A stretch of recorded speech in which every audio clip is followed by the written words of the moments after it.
পদ্মা পদ্মা নাথ আপুনি ইমান চঞ্চল হৈছিল চঞ্চল চঞ্চল নহওঁ প্ৰিয়ে ধীৰ স্থিৰ গম্ভীৰ জানো কোন মই জানো প্ৰিয়তম আপুনি মোৰ দেৱতা আৰু দেৱতা মোৰ স্বামী গুৰু আৰু কি জানে আৰু প্ৰভু জানিবৰ নাই শুনা শুনা তেন্তে সুতপুত্ৰ মই সুত কুন্তি পুত্ৰ জ্যেষ্ঠ উপহাস উপহাস নকৰিব প্ৰভু উপহাস উপহাস নহয় পদ্মা।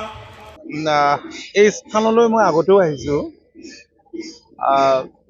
আৰু এইবাৰ মই উদ্যোক্তাসকলৰ পৰা জানি অত্যন্ত আনন্দিত হৈছোঁ যে ৰাজ্যখনৰ বিভিন্ন প্ৰান্তৰ পৰা ৩৩টা প্ৰতিযোগী দল ভাওনা প্ৰতিযোগিতাত অংশগ্ৰহণ কৰিবলৈ আহিছে।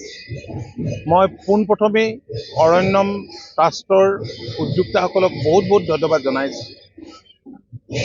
ভাওনা মহাপুৰুষগৰাকীৰ এই ভাওনা সঠিকভাৱে দেখুওৱাটো অত্যন্ত গুৰুত্বপূৰ্ণ। বৰ্তমান সময়ত সময়ৰ পৰিৱৰ্তনৰ লগে লগে ভাওনাক বহুতে বেলেগ বেলেগ পৰ্যায়লৈকে লৈ যাবলৈ চেষ্টা নকৰা নহয়, কিন্তু ইয়াত যি ভাওনা প্ৰদৰ্শন হৈছে মই অলপ আৰম্ভণিয়ে দেখিলোঁ। কুৰ্ম অৱতাৰ আজি আৰম্ভ হ'ব, তিয়কৰ এটা দলে ইয়াত অংশ লৈছে, সুন্দৰভাৱে গায়ন বায়ন গাইছে আৰু ইয়াত ভালেই হয়।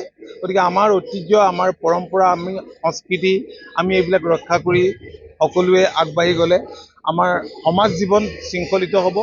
আৰু ইয়াত কেৱল দলবিলাক ৩৩টা আহিছে এনেকুৱা কথা নহয়, কিন্তু চাবলৈ কিমান দৰ্শক আহিছে। মই শুনিলোঁ যে বছৰৰ আৰম্ভণিত শেষত হাজাৰ হাজাৰ দৰ্শকৰ ইয়াত পৰিভ্ৰমণ ঘটিছে, এইটোতো ডাঙৰ কথা। আৰু চীনাতলী ঐতিহ্যমণ্ডিত বৰ নামঘৰ আছে।